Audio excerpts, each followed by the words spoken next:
पहले इस वीडियो को लाइक जरूर कर लीजिए अगर आपको ये डे वाइज सीरीज कंटिन्यूअस 50 दिन तक चलानी है, बल्कि उसके आगे भी अगर आपको चलानी है, पहले वीडियो को लाइक कर लें। ठीक है, इसमें हम क्या करने जा रहे हैं, यूपी पीसीएस का जो जीएस का सिलेबस है, यूपी पीसीएस का हो गया, आरओ का जो जीएस का सिलेबस हो गया, ठीक है, इन दोनों को मिला के प्लस 2018 से लेके जब से यूपी पीसीएस का पैटर्न बदला है 2018 से 23 तक का जीएस के पेपर्स प्लस आरओ का 2021 वाला जो पेपर है, 2023 वाला पेपर, ठीक है, जो अभी यूपीपीएससी आयोग के डायनामिक पैटर्न वाले पेपर हैं, लेटेस्ट वाले, प्लस जो लेटेस्ट में आयोग ने 1.5-2 सालों में पेपर कराए हैं, इन सबको मिला के मतलब पीवाई को क्या क्या 2018 से 23 तक पीसीएस वाले, आरओ 2021 2023 प्लस पिछले 2 सालों के सारे पेपर जो पीसीएस यूपीपीएससी आयोग ने कराए हैं, प्लस ऑफिशियल सिलेबस जो जीएस का है, इन सबको मिला के डे वाइज सीरीज जो है हम इसमें लाने जा रहे हैं। और इसमें करीबन पूरे जीएस के सिलेबस से 600 टॉपिक निकालेंगे, मोस्ट इंपॉर्टेंट वाले। डेली आपको जो है 12 टॉपिक मिलेंगे, प्लस उससे रिलेटेड पीवाईक्यू भी दिखाए जाएंगे कि उस टॉपिक की जो है अंडरस्टैंडिंग करके बहुत क्रिएटिव मेथड से जो है आपको डे वाइज सीरीज में जो है दिखेगा सारी चीज़ें। तो सिर्फ मेन चीज़ें बताएंगे जो एग्जाम में एग्जैक्टली पूछी जाती है। ठीक है, तो टॉपिक का रिवीजन चलेगा, पीवाईक्यू से कनेक्ट करके दिखाया जाएगा आपको इसी वीडियो में और आगे वाले वीडियोस में। ठीक है, और इसके अलावा कुछ क्वेश्चंस भी आपसे पूछे जाएंगे, आप उसका आंसर जरूर दीजिएगा।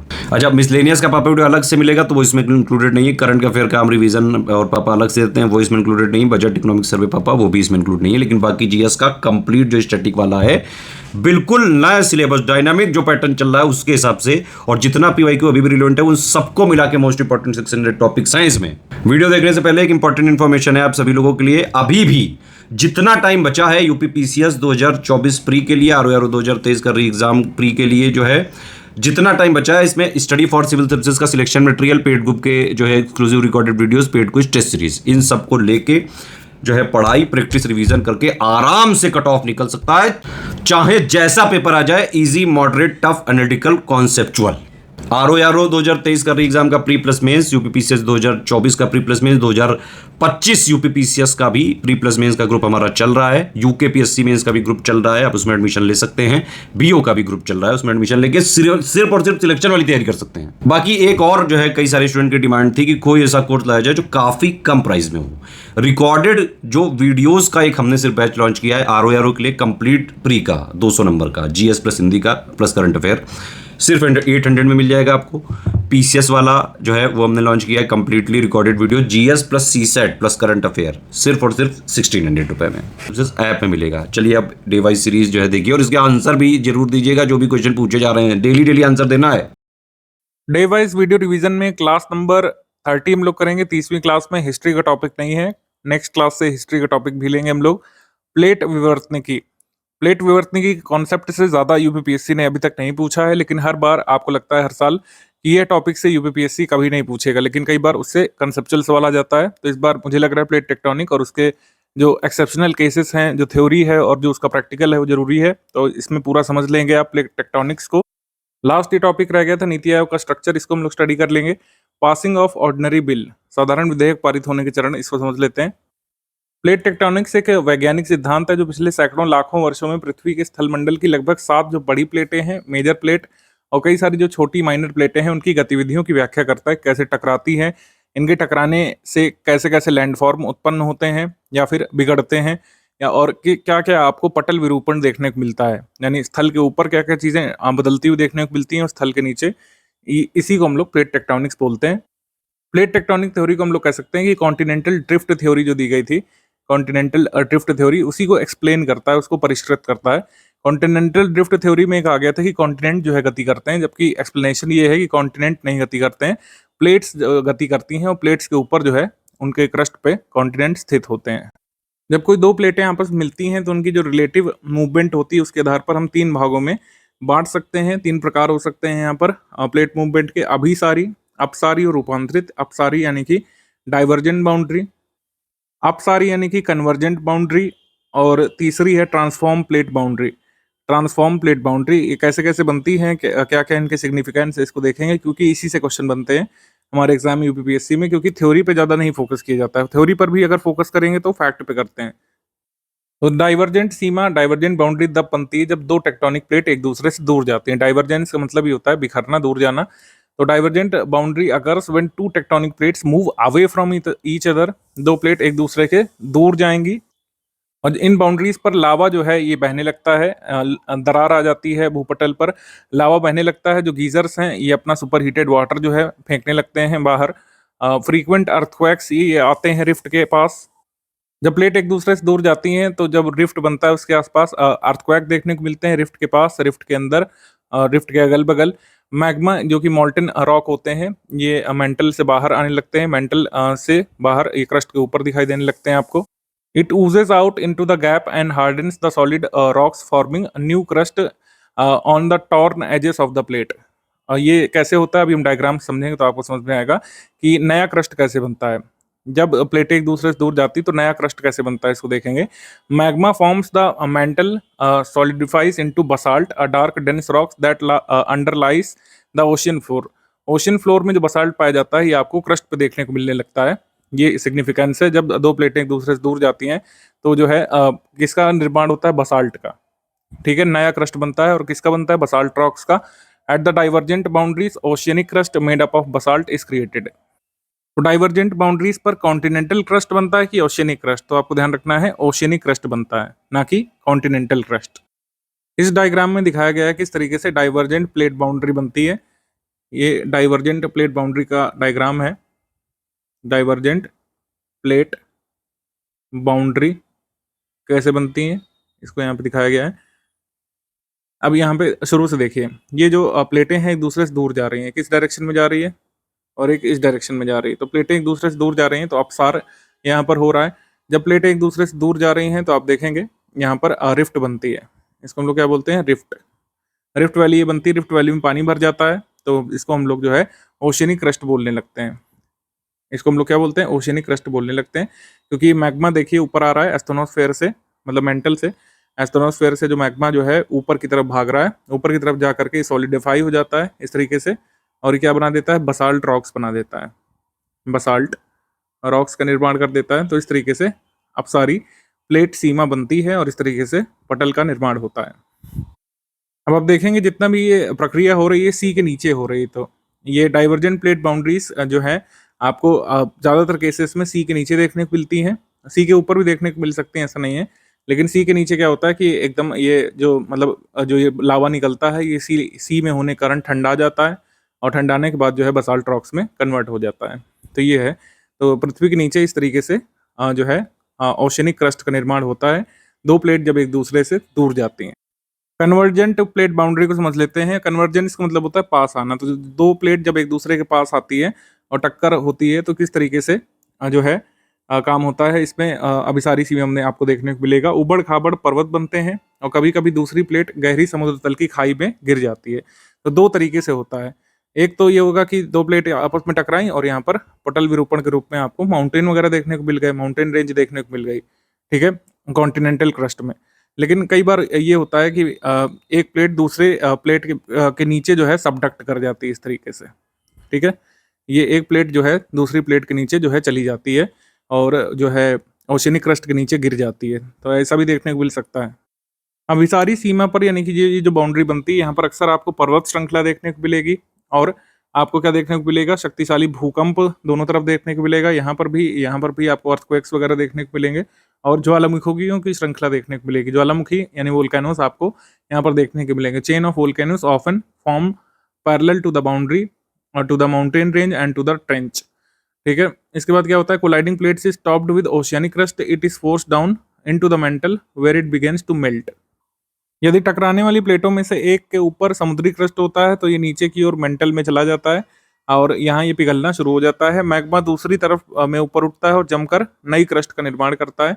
पिघलती हुई ही प्लेटों में से बना मैग्मा ग्रेनाइट के रूप में जमता है, जो एक हल्के रंग की घनत्व वाली चट्टान होती है जो महाद्वीपों का निर्माण करती है। इस प्रकार ये कहा जा सकता है कि अभिसारी सीमाओं पर ग्रेनाइट से बनी महाद्वीपीय क्रस्ट सृजित होती है और समुद्री क्रस्ट विनष्ट होती है, यानी कि जो ओशियनिक क्रस्ट होती है डिस्ट्रॉय होती है और कॉन्टिनेंटल क्रस्ट जो है ये बनती है जो कि ग्रेनाइट से बनी होती है। इसको इस तरीके से महसूस करने की कोशिश कर सकते हैं आप। ये जो है ओशियनिक क्रस्ट है, ठीक है, और ये कॉन्टिनेंटल क्रस्ट है। यहाँ पे आप देखेंगे ये ओशियनिक क्रस्ट जो है ये नीचे चला जा रहा है, ये कॉन्टिनेंटल क्रस्ट के नीचे मेंटल पे ये ओशियनिक क्रस्ट चला जा रहा है। इसके बाद क्या होती है वोल्केनिक एक्टिविटी, जो इसमें अभी दिखाई जा रही है यहाँ पर। फिर आपको वोल्केनिक एक्टिविटी देखने को मिलती है यहाँ पर। वोल्केनिक एक्टिविटी जो यहाँ पे होती है, जो अभी यहाँ पे दिखाई गई थी ये वाली, यहाँ से फिर ग्रेनाइट बन जाता है, ग्रेनाइट फॉर्मेशन देखने को मिलता है, और इससे फिर कॉन्टिनेंटल क्रस्ट का निर्माण होता है।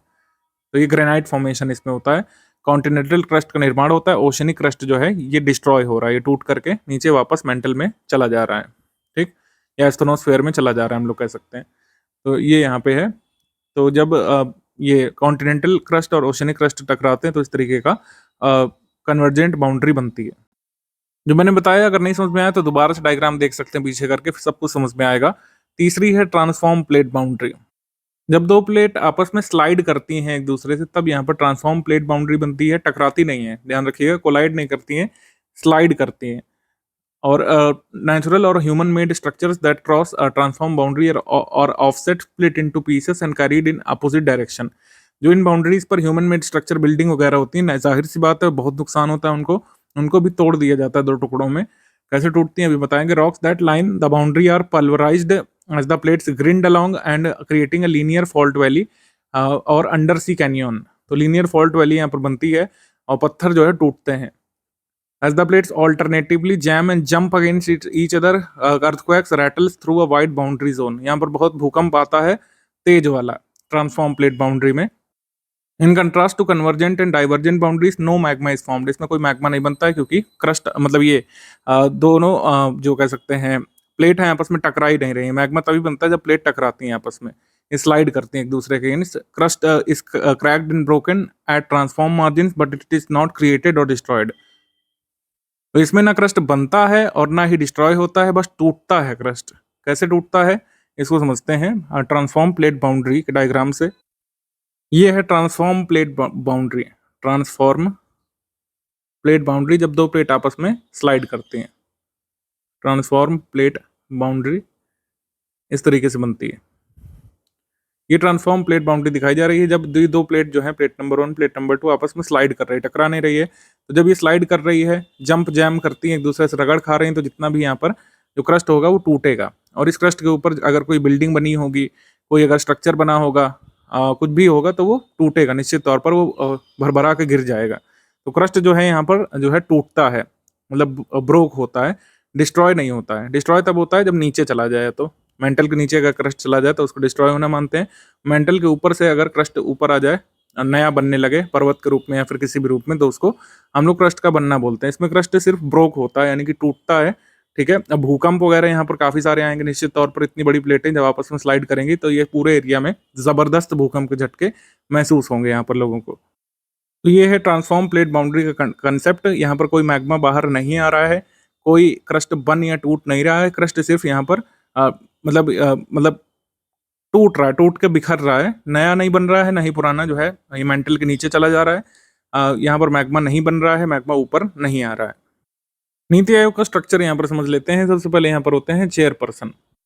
चेयरपर्सन कौन होंगे? प्राइम मिनिस्टर ऑफ इंडिया होंगे। प्राइम मिनिस्टर अभी पीएम मोदी जी हैं, कोई अन्य व्यक्ति आ जाएंगे तो वो भी नीति आयोग के अध्यक्ष बन जाएंगे। यानी कि पीएम होना ही नीति आयोग का अध्यक्ष बनाने के लिए काफी है। तो अलग से चेयरपर्सन नहीं नियुक्त किए जाते हैं। जो भी प्राइम मिनिस्टर ऑफ इंडिया होंगे वो नीति आयोग के चेयरपर्सन बन जाएंगे। वाइस चेयरपर्सन ये पीएम ही नॉमिनेट करते हैं। इनको हम लोग उपाध्यक्ष बोलते हैं। फिर होते हैं मुख्य कार्यकारी अधिकारी। मुख्य कार्यकारी अधिकारी ये भी पीएम ही नॉमिनेट करते हैं। मुख्य कार्यकारी अधिकारी यानी कि सीईओ, ये पीएम द्वारा ही नॉमिनेट किए जाते हैं। फिर फुल टाइम मेंबर्स होते हैं कुछ, और ये बहुत कम संख्या में होते हैं। फिर पार्ट टाइम मेंबर्स होते हैं मैक्सिमम 2, और एक्स ऑफिशियो मेंबर्स होते हैं maximum 4 from council of ministers nominated by PM. तो ये 4 जो एक्स ऑफिशियो मेंबर्स कहाँ से आते हैं? ये काउंसिल ऑफ मिनिस्टर्स से आते हैं, ध्यान रखिएगा। स्टेट के गवर्नर नहीं होते हैं ये, या फिर यूनियन टेरिटरी के गवर्नर नहीं होते हैं, या फिर प्रेसिडेंट के द्वारा नहीं नॉमिनेट किए जाते हैं। ये मैक्सिमम 4 काउंसिल ऑफ मिनिस्टर्स से आते हैं, और इनको नॉमिनेट कौन करते हैं? पीएम करते हैं। इसमें आपको कंफ्यूज करेंगे कि एक्स ऑफिशियो मेंबर्स को प्रेसिडेंट नॉमिनेट करते हैं, जबकि गलत है, पीएम द्वारा ही नॉमिनेट किया जाता है। तो पूरी जो ये ऑर्गेनाइजेशन है एक तरीके से पीएम द्वारा ही संचालित है, क्योंकि पीएम खुद हैं और उनके द्वारा नॉमिनेट किए गए सदस्य हैं। फिर नीति आयोग में गवर्निंग काउंसिल होती है। गवर्निंग काउंसिल में चीफ मिनिस्टर और lieutenant governor of union territories होते हैं। Chief minister of states and lieutenant governor या एडमिनिस्ट्रेटर्स ऑफ यूनियन टेरिटरीज, ये बड़ा जरूरी है। एग्जाम में आ भी चुका है कि स्टेट को रिप्रेजेंट कौन करते हैं नीति आयोग में, तो स्टेट को रिप्रेजेंट करते हैं वहाँ के सीएम, और यूनियन टेरेटरीज को रिप्रेजेंट करते हैं नीति आयोग में वहाँ के एडमिनिस्ट्रेटर या फिर लेफ्टिनेंट गवर्नर या फिर कोई भी व्यक्ति जो प्रेसिडेंट के द्वारा एडमिनिस्ट्रेटर के तौर पर अपॉइंट किए जाते हैं यूटी में। फिर रीजनल काउंसिल नीड बेसिस पर बनाई जाती हैं, जितनी रीजनल काउंसिल बनाने की जरूरत है वो बना ली जाती हैं। Chief minister and lieutenant governor of union territories regional council में शामिल होते हैं। स्पेशल इन्वाइटीज होते हैं कुछ एक्सपर्ट, स्पेशलिस्ट, प्रैक्टिशनर्स और डोमेन नॉलेज जिनको होती है, जैसे मान लीजिए कोई जो है पर्यावरण संरक्षण में निपुण है, कोई जो है आपदा प्रबंधन के लिए एक्सपर्ट है, तो एक्सपर्ट लोग और प्रैक्टिशनर लोग प्राइवेट वाले इससे लिए जाते हैं। तो स्पेशल इन्वाइटी ज़्यादातर प्राइवेट लोग होते हैं, गवर्नमेंट के लोग नहीं होते हैं। प्राइवेट स्कॉलर्स वगैरह हो सकते हैं और कई सारे अन्य इंस्टीट्यूट्स के लोग हो सकते हैं जो कि गवर्नमेंट से सीधे संबद्धता न रखते हैं। ऑर्गेनाइजेशनल चार्ट जो 8/6/2023 तक का है, ये अभी भी न्यू है, कुछ बदला नहीं है। नरेंद्र मोदी जी जो हैं चेयरपर्सन नीति आयोग के इस समय है। श्री सुमन के बेरी ये वाइस चेयरपर्सन है, यानी कि उपाध्यक्ष हैं श्री सुमन के बेरी। डॉक्टर वी के सारस्वत मेंबर हैं। डॉक्टर विनोद के पॉल ये मेंबर हैं। बीपीएससी ने एक बार पूछा था कौन फुल टाइम मेंबर नहीं है, तो रमेश चंद भी मेंबर हैं फुल टाइम, और डॉक्टर अरविंद विरमानी ये भी मेंबर हैं फुल टाइम। नीति आयोग के चीफ एग्जीक्यूटिव ऑफिसर कौन है? ये हैं श्री BVR सुब्रमण्यम। BVR सुब्रमण्यम इस समय चीफ एग्जीक्यूटिव ऑफिसर हैं नीति आयोग के। हमसे एग्जाम में कई बार पुराना पूछ लेते हैं, जैसे first vice chairperson NITI Aayog के कौन थे, ये अगर आपसे पूछें तो आपका आंसर होगा श्री अरविंद पनगढ़िया। ये फर्स्ट वाइस चेयरपर्सन थे नीति आयोग के और इस समय एक और प्रतिष्ठित सरकार के निकाय को रिप्रेजेंट कर रहे हैं। उस निकाय का क्या नाम है जिसके इस समय उपाध्यक्ष हैं, ये आप कमेंट करके बताएंगे। अगर आप करंट अफेयर देखते हैं स्टडी फॉर सिविल सर्विसेज का, तो तुरंत आपको स्ट्राइक करेगा ये इस समय किस भारतीय अन्य निकाय को देख रहे हैं, किस गवर्नमेंट की बॉडी को हेड कर रहे हैं अरविंद पनगढ़िया, आप बताइए कमेंट करके। First CEO of NITI Aayog, ये कई लोग नहीं याद रखते हैं, तो ये हैं सिंधु श्री खुल्लर। सिंधु श्री खुल्लर ये पहली CEO थी नीति आयोग की, सिंधु श्री खुल्लर, याद रखिएगा। नीति आयोग के 2 केंद्र हैं, नीति आयोग के 2 गतिविधियों के 2 केंद्र हैं। एक टीम इंडिया हब है।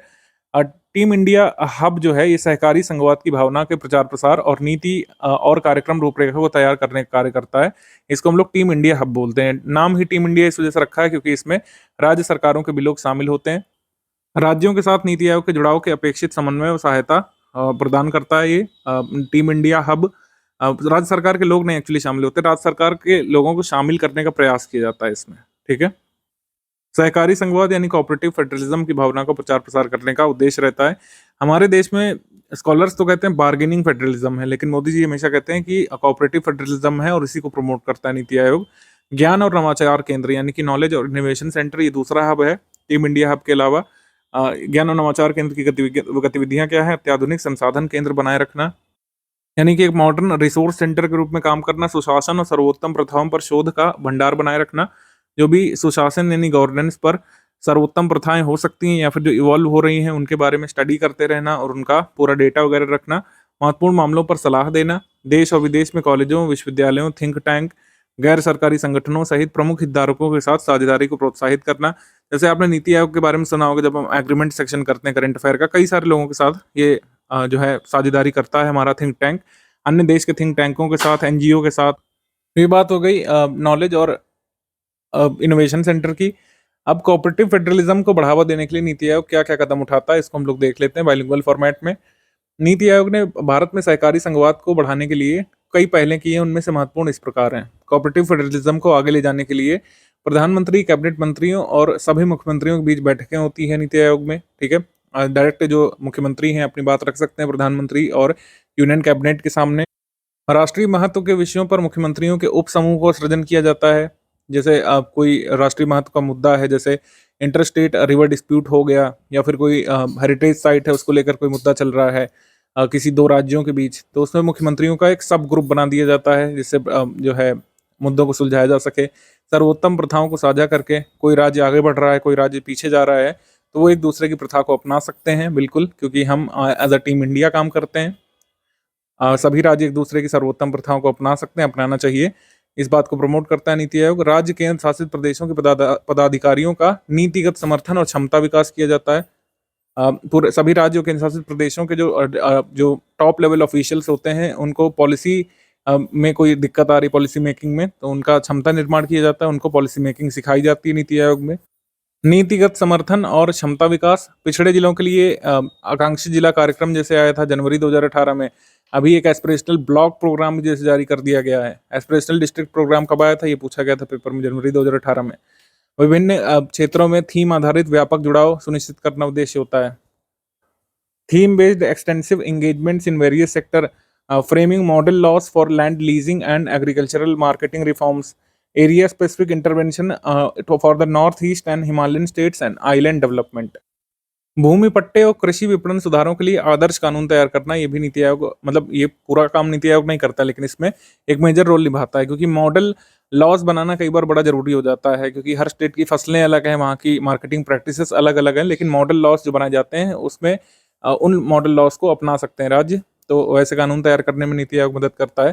पूर्वोत्तर और हिमालय राज्यों की कुछ विशिष्ट जरूरतें होती हैं जो प्लेन रीजन के राज्यों या फिर डेक्कन रीजन के राज्यों से अलग होती हैं, तो उनको कैटर करने के लिए क्या पॉलिसी मेकिंग जरूरी है, उसमें हेल्प करता है नीति आयोग।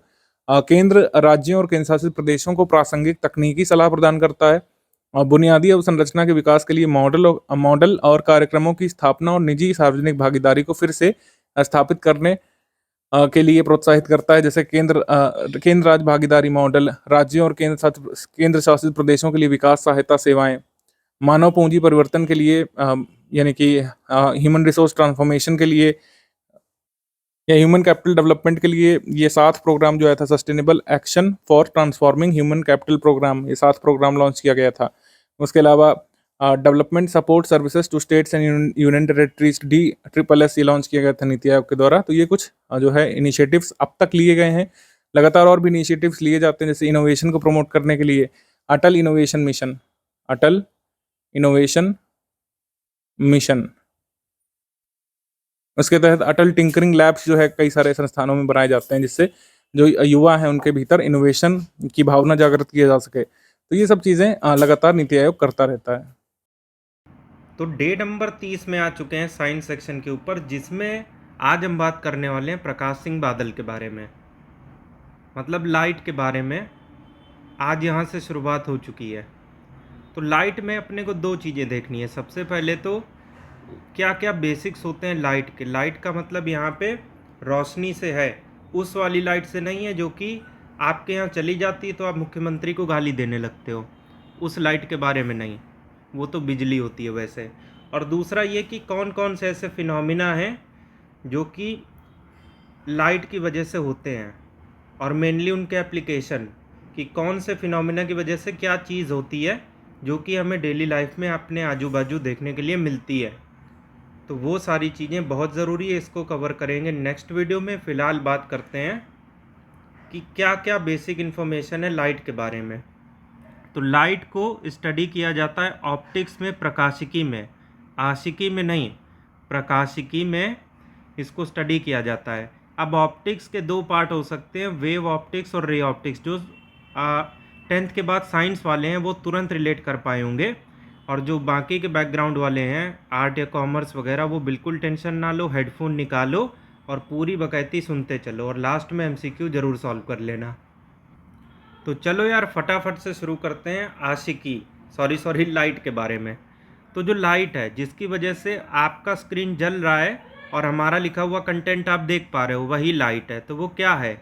एक एनर्जी जो कि इनविजिबल है। अरे क्या बात कर रहे हो, इनविजिबल होती तो दिख कैसे रही होती।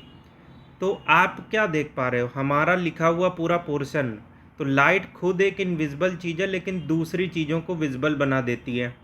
सबसे पहली बात तो ये ध्यान रखना है, ऑप्टिक्स यानी प्रकाशिकी में इसको स्टडी किया जाता है, और ये एक इलेक्ट्रोमैग्नेटिक वेव है। इलेक्ट्रोमैग्नेटिक वेव और मैकेनिकल वेव में क्या डिफरेंस है, पिछले सारे वीडियो में अपन अच्छे से क्लियर कर चुके हैं। आपको एग्जाम्पल बताते हैं, और जो लोग शुरू से ही डे वाइज सीरीज़ को अच्छे से फॉलो कर रहे हो तुरंत रिलेट कर लोगे।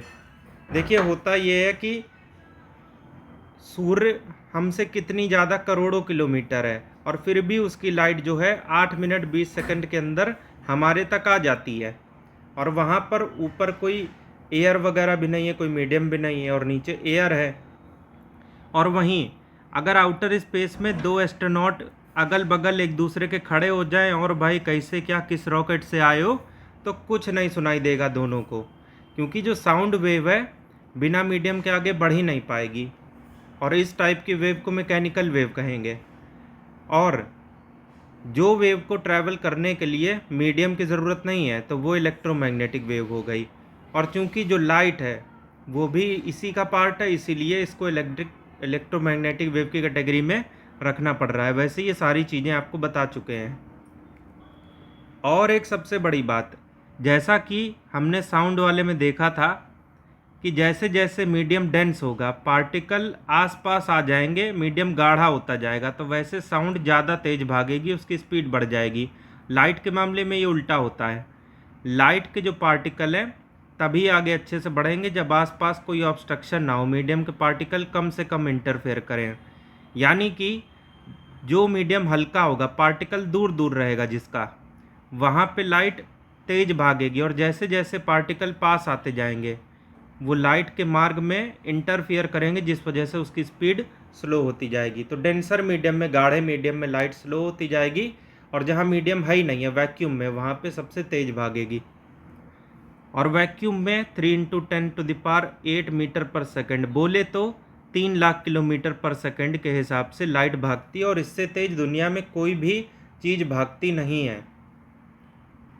वैसे लाइट ईयर से कंफ्यूज मत होना, वो डिस्टेंस की यूनिट है, और उससे भी बड़ी एक यूनिट होती है पारसेक। खैर जो लोग रेगुलर हो वो सब जानते हो ये बातें।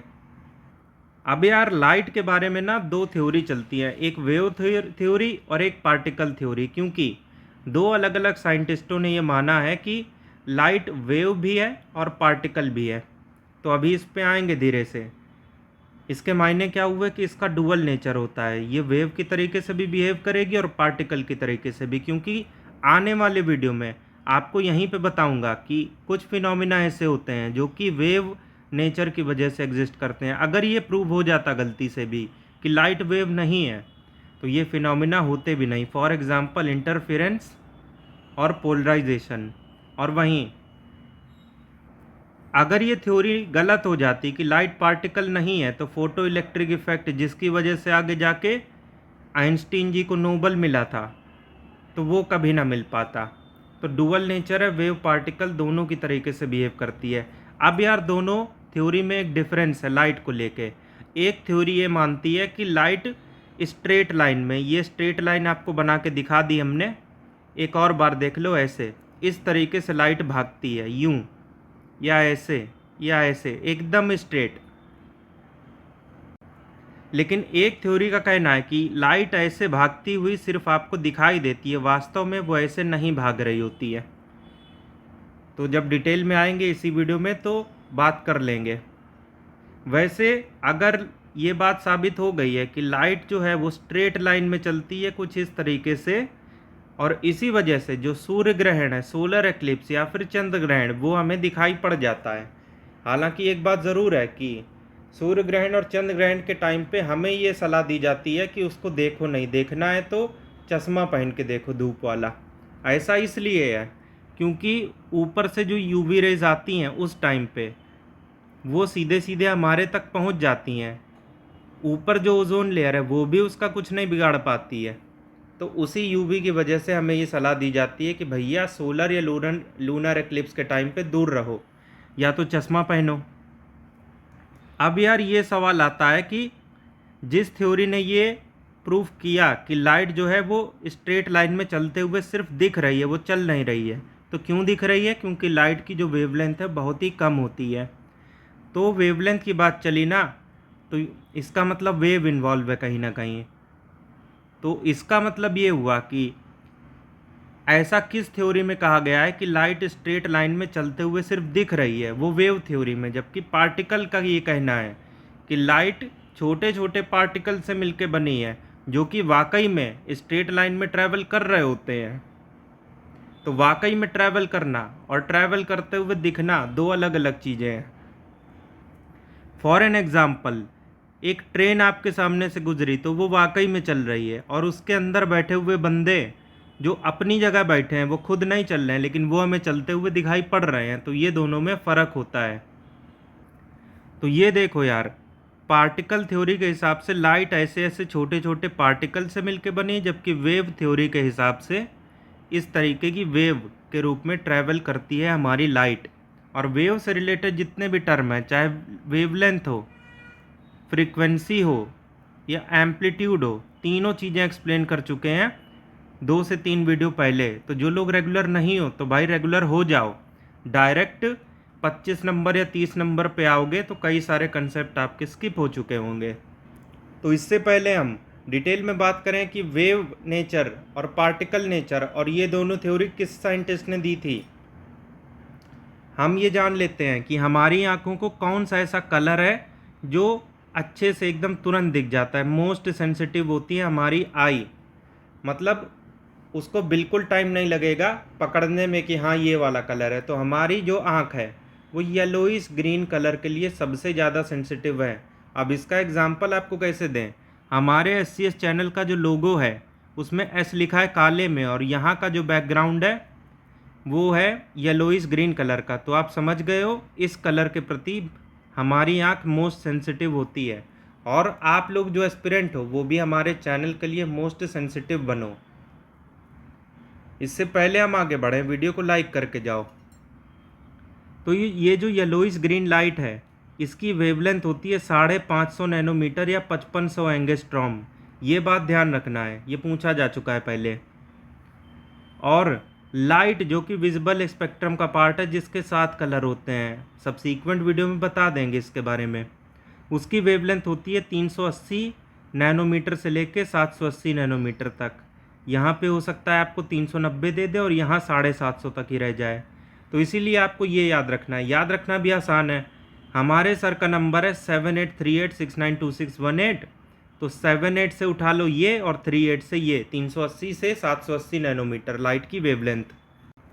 अब भाई आ जाते हैं फाइनली वेव नेचर यानी कि तरंग सिद्धांत के ऊपर। तो ये जो वेव थ्योरी ऑफ लाइट है इसी ने ये बताया था कि लाइट वेव की तरीके से आगे बढ़ती है। इस थ्योरी को सबसे पहले लेके आए थे हाइगेंस, जो कि जर्मनी से आते हैं। 1678 की बात है, मिस्टर हाइगेंस ने ये बताया था कि लाइट एक वेव है और कुछ नहीं। और किस तरीके की वेव है, तो ट्रांसवर्स वेव। अब यार ट्रांसवर्स वेव और लॉन्गिट्यूडनल वेव के ऊपर हम डिफरेंस बता चुके हैं। जिस टाइम पे हमने कहा था कि जो साउंड है वो लॉन्गिट्यूडनल है और लाइट क्या है, तो एक ट्रांसवर्स है। तो यार 1 मिनट के लिए रिवाइज करते हैं वो चीज़ें वापस से। ये जो ट्रांसवर्स वेव होती है इसको समझने के लिए मान लो ये रस्सी आपने यहाँ से कर दी है फिक्स और यहाँ से आप इसको ऊपर फड़का रहे हो, तो होता क्या है कि इस तरीके से रस्सी ऊपर उठ जाएगी और जिस एनर्जी की वजह से रस्सी ऐसे ऊपर उठी है वो जा रही है आगे। अब ये मैं कैसे बोल रहा हूँ, क्योंकि ये जो चीज़ ऊपर उठी है कुछ टाइम बाद इसकी हाइट कम होकर यहाँ पे आएगी, फिर और कम होकर यहाँ पे, फिर ये एकदम प्लेन हो जाएगी क्योंकि एनर्जी ख़त्म हो जाएगी जिस वजह से ये ऊपर उठी है। तो इससे तो यही साबित हुआ ना कि एनर्जी इस डायरेक्शन में जा रही है, तभी इसकी हाइट कम होते होते ऐसे पहुँच रही है। और ये रस्सी खुद कहाँ जा रही है, ऊपर। तो रस्सी की एनर्जी यानी कि वेव आगे जा रही है और रस्सी खुद कहाँ जा रही है, मतलब मीडियम के पार्टिकल वो ऊपर जा रहे हैं। तो पार्टिकल और वेव अगर एक दूसरे के परपेंडिकुलर हों कुछ ऐसे, तब वेव होती है ट्रांसवर्स। और जैसा कि हमने ऊपर कहा कि वेव थ्योरी के हिसाब से लाइट स्ट्रेट लाइन में ट्रैवल नहीं करती, वो बस ट्रैवल करते हुए दिखती है। ऐसा क्यों होता है, क्योंकि वेवलेंथ बहुत ही कम होती है। ये जैसे वेवलेंथ है, अगर इसको बहुत छोटी कर दें तो हमें तो यही समझ में आएगा ना कि रस्सी जो है वो भी सीधे ही जा रही है, जबकि हमने देखा वो ऊपर उठ रही है। और ये कब होगा, जब एनर्जी इसकी ख़त्म हो जाएगी, रस्सी ऐसे ऐसे चलेगी। तो लाइट भी ऐसे ऐसे ही चलती दिखती है वेव थ्योरी के हिसाब से, जिससे ये मान लिया जाता है कि चलो सीधी जा रही है। अब आ जाओ लॉन्गिट्यूडनल वेव के ऊपर, जो कि होती है साउंड। मान लो ये स्प्रिंग को आप ऐसे आगे दबा रहे हो तो स्प्रिंग खुद भी आगे जा रही है, मतलब पार्टिकल मीडियम के आगे जा रहे हैं, और जिस एनर्जी की वजह से स्प्रिंग आगे गई वो खुद भी आगे लग रही है। तो वेव और पार्टिकल एक ही डायरेक्शन में जब जाते हैं तो ये लॉन्गिट्यूडनल वेव है। तो जो ट्रांसवर्स वेव होती है उसकी ये खासियत होती है, उसको आगे बढ़ने के लिए किसी मीडियम की ज़रूरत नहीं है। मतलब जहाँ पे मीडियम हो ही ना, एक भी पार्टिकल ना हो हवा का, वैक्यूम में, निर्वात में, वहाँ भी लाइट ट्रैवल कर सकती है। ऊपर फॉर एग्जांपल सूरज चमक रहा है, इतनी आउटर स्पेस में कोई भी हवा नहीं है, मतलब वैक्यूम है उधर, और फिर भी 8 मिनट 20 सेकंड के अंदर लाइट हमारे तक पहुंची। वो कैसे हुआ? क्योंकि लाइट वैक्यूम में आगे बढ़ सकती है। अब यार आते हैं पार्टिकल के ऊपर। ये पार्टिकल थ्योरी दी थी न्यूटन ने, जिसमें इन्होंने ये बताया था कि लाइट जो है वो छोटे छोटे पार्टिकल से मिलकर बनी है, जिसमें पार्टिकल का नाम होता है फोटॉन। अब यार बिना न्यूटन को गाली दिए आगे बढ़ते हैं, क्योंकि सेब गिरने और गाली देने के अलावा भी न्यूटन की बहुत सारी कहानियाँ हैं, जिनमें से एक ये भी है। लाइट बनती कैसी है? छोटे छोटे पार्टिकल से, जिसे कणिकाएं मतलब कॉर्पसल्स कहते हैं। सबसे छोटा इसमें से होता है फोटॉन। अब ये जो पार्टिकल्स हैं कॉर्पसल्स, अलग अलग कलर के लिए इसका साइज भी अलग अलग होगा, और जैसे जैसे मीडियम भारी होता जाएगा तो ये पार्टिकल और मीडियम के पार्टिकल एक दूसरे को इंटरफियर करेंगे, जिस वजह से लाइट के पार्टिकल आगे धीरे धीरे बढ़ेंगे। और वहीं अगर मीडियम के पार्टिकल दूर दूर हो, फॉर एग्जांपल हवा, तो लाइट के पार्टिकल आसानी से आगे बढ़ जाएंगे। तो इसीलिए हल्के मीडियम में यानी कि वैक्यूम में लाइट की स्पीड सबसे ज़्यादा होगी, 3 लाख किलोमीटर पर सेकेंड। और जैसे जैसे मीडियम भारी होगा, पानी में आएंगे, तो लाइट की स्पीड कम हो जाएगी। जबकि साउंड के मामले में हम ऐसा उल्टा देखते हैं, क्योंकि साउंड एक मैकेनिकल वेव है, उसे तो ये मीडियम के पार्टिकल सपोर्ट कर देंगे ना, जबकि इलेक्ट्रोमैग्नेटिक वेव को वो अपोज करते हैं, आगे नहीं जाने देते। तो यही वजह होती है, क्योंकि लाइट के पार्टिकल को मतलब है आगे जाने से, जबकि जो मैकेनिकल वेव होती हैं उसको बाहर से सपोर्ट चाहिए, तभी वो ज़्यादा वाइब्रेट करेगी और ज़्यादा तेज़ी से आगे जाएगी। तो यार इस वीडियो के आखिरी टॉपिक पे आते हैं, जो कि है लाइट कहाँ कहाँ से निकलती है और किस किस टाइप के ऑब्जेक्ट हमें देखने के लिए मिलते हैं, डिपेंडिंग अपॉन लाइट उनसे आर पार हो रही है कि नहीं हो रही है।